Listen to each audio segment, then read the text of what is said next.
November 9, 1989. Berlin was tense, cold, and buzzing with rumors.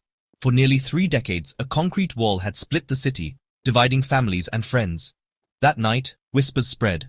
The border might be open. Unsure but hopeful, people from both East and West Berlin gathered at the checkpoints.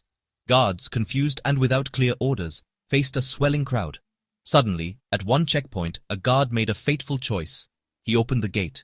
Cheers erupted. People surged through, crying, laughing, embracing strangers. For the first time in a generation, Berliners were together. The wall, once a symbol of oppression, became a stage for celebration. People danced atop it, chipping away pieces as souvenirs of freedom. It was a revolution, peaceful, joyful, and led by ordinary people. The world watched in awe as the Iron Curtain fell, not by force but by the will of the people. That night, history changed forever. To understand that night, we must look back to 1945. After World War II, Germany and Berlin were divided among the Allies. The Cold War soon turned Berlin into a front line between democracy and communism. West Berlin thrived, while East Berlin, under Soviet control, was repressive and bleak. Millions fled East Germany for the West, escaping through Berlin. The East German government called it a brain drain and feared collapse. On August 13, 1961, they sealed the border overnight with barbed wire, soon replaced by a concrete wall. Guard towers, attack dogs, and a deadly death strip followed. The wall was a prison, built to keep citizens in, not enemies out. Families and friends were torn apart in a single night. For Berliners, it was a daily reminder of division and lost freedom. The wall stood as a brutal symbol of the Cold War. But its true purpose was always control. Life in East Berlin was marked by shortages, surveillance, and fear. The Stasi, East Germany's secret police, spied on everyone: neighbors, friends, even family. A careless word could mean interrogation or worse. Despite the risks, many dreamed of escape. Some dug tunnels, others built hot air balloons. A few tried to crash through checkpoints. Many died trying. Over 140 lost their lives at the wall. Those who stayed lived double lives, outwardly obedient, secretly listening to Western radio or TV.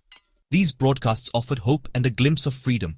Even under oppression, the desire for liberty endured. Small acts of defiance kept hope alive. The wall divided the city, but not the spirit of its people. The flame of freedom could not be extinguished. By the late 1980s, change swept the communist world. Soviet leader Mikhail Gorbachev introduced reforms, glasnost and perestroika. The Soviet Union signaled it would no longer prop up communist regimes by force. In Poland, solidarity gained ground. In Hungary, the border with Austria opened. Thousands of East Germans used this route to escape. Inside East Germany, courage grew. Peaceful protests swelled, especially the Monday demonstrations in Leipzig. "We are the people!" became the rallying cry. The government panicked but hesitated to use violence. The wall's foundations were crumbling from within. The people's peaceful revolution was unstoppable.